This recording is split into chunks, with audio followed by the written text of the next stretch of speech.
چونکہ وہ جو آرمی عدالتوں میں ٹرائل ہوتا تھا وہ روٹین میں جو پاک فوج کی جانب سے کارروائیاں کی جاتی رہتی ہیں وہ اس ٹائپ کا تھا۔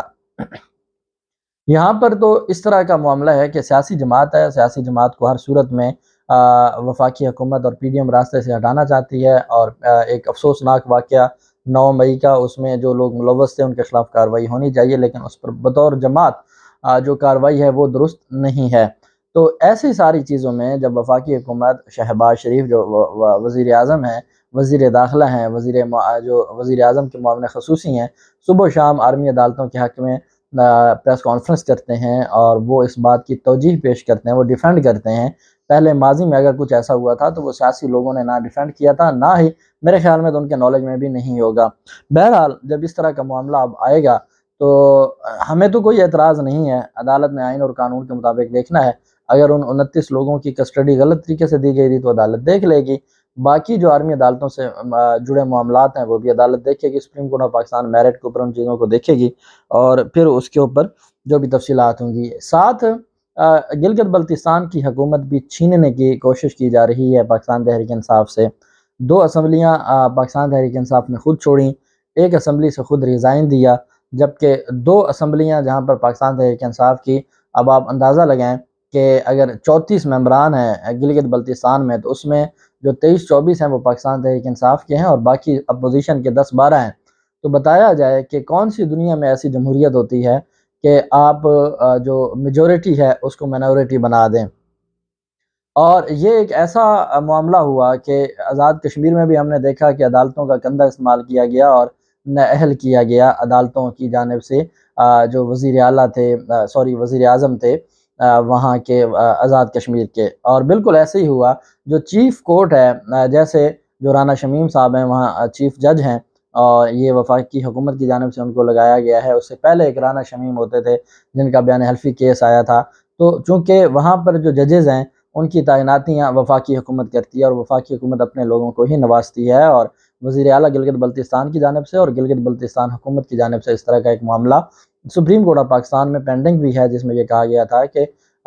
جو شہباز شریف حکومت ہے وہ بغیر کنسلٹیشن کے یا مشاورت کے جو صوبائی حکومت ہے ڈائریکٹ ججز کی تعیناتیاں کر رہے ہیں جو درست نہیں ہیں، اور جس کے اوپر سپریم کورٹ آف پاکستان میں وہ معاملہ پینڈنگ ہے۔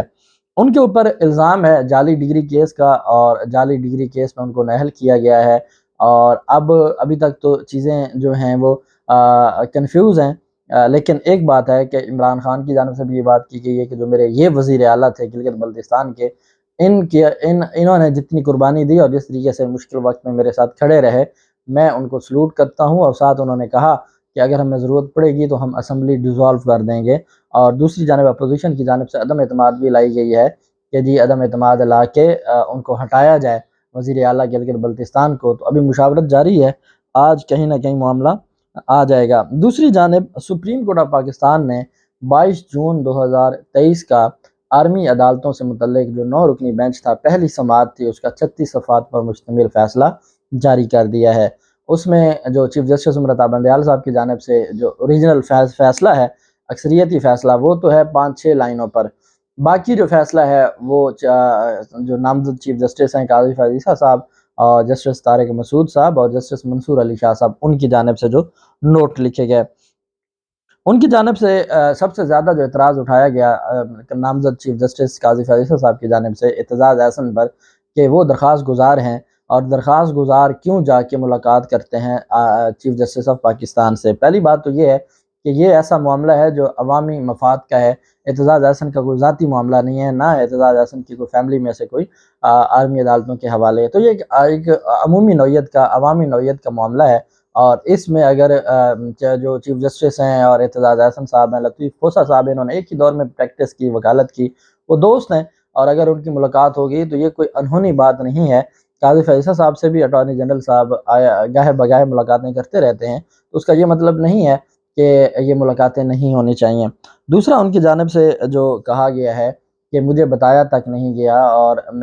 میرے نالج میں نہیں لایا گیا، میری اویلیبلٹی کو نہیں چیک کیا گیا، بلکہ ایک رات پہلے مجھے کہا گیا کہ آپ نے کل اس بینچ میں بیٹھنا ہے، ساتھ انہوں نے کہا کہ یہ جو درخواستیں ہیں یہ پہلے ہائی کورٹ میں جانی چاہیے تھیں، اور ساتھ انہوں نے کہا کہ supreme court practice and procedure act پہ جب تک چیف جسٹس امرتا بندیال صاحب کی سربراہی میں جو 8 رکنی بینچ ہے وہ فیصلہ نہیں دیتا، تب تک میں کسی بینچ میں نہیں بیٹھوں گا۔ میں نے آپ کو بتایا تھا کہ اس پر وفاقی حکومت نے بیسیکلی ٹائم لیا ہوا تھا، اور وفاقی حکومت نے کہا تھا کہ ہم اس میں کچھ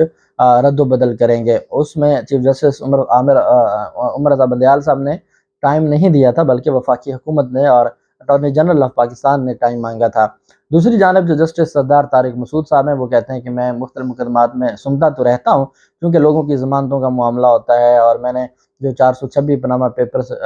کے درخواست گزار تھے یا ان کے خلاف درخواست تھی اس کو بھی میں نے سنا، لیکن میں یہ سمجھتا ہوں کہ جو یہ معاملہ ہے یہ مجھے نہیں سننا چاہیے، اور جو supreme court practice and procedure ہے اگر وہ بحال ہو جاتا ہے تو اس 3 رکنی جو بینچ ہوگا جس نے بینچ بنانا ہے، بینچ کی تشکیل کرنی ہے، 3 رکنی جو کمیٹی ہوگی اس میں بھی چونکہ اس کا ممبر ہوں گا، اس وجہ سے میں کسی بھی صورت میں اس میں نہیں بیٹھ سکتا۔ منصور علی شاہ صاحب کی جانب سے کہا گیا کہ میں نے پہلے دن ہی پوچھا تھا، حتیٰ کہ مجھے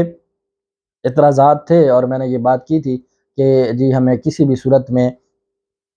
جو فل کورٹ بینچ بنانا چاہیے اور 9 رکنی بینچ نہیں بنانا چاہیے، لیکن کہتے ہیں کہ میں نے ان سے جب بات کی چیف جسٹس امرتا بندیال صاحب سے، تو اس وقت جو ججز تھے وہ اویلیبل نہیں تھے باقی، تو اس وقت میں نے کہا تھا کسی کو میرے اوپر اعتراض ہے تو بتا دیں۔ پہلے اعتراض نہیں کیا گیا تھا، بعد میں اعتراض کیا گیا تھا، اور یہ درست ہے کہ میں جو جواد اسخواجہ صاحب ہیں ان کے ساتھ ہماری رشتہ داری ہے، اس وجہ سے میں اپنے آپ کو الگ کرتا ہوں اس بینچ سے۔ یہ 36 صفحات پر مشتمل فیصلہ جاری کیا گیا ہے پہلی سماعت کا 22 جون کا، اور اب آج کل میں چونکہ سپریم کورٹ آف پاکستان نے اس کیس کو سماعت کے لیے مقرر کرنا ہے، جو بھی تفصیلات ہوں گی آپ کے ساتھ شیئر کرتے رہیں گے۔ اللہ پاک پاکستان کا حامی و ناصر ہو۔ بہت شکریہ۔ اللہ حافظ۔ پاکستان زندہ باد۔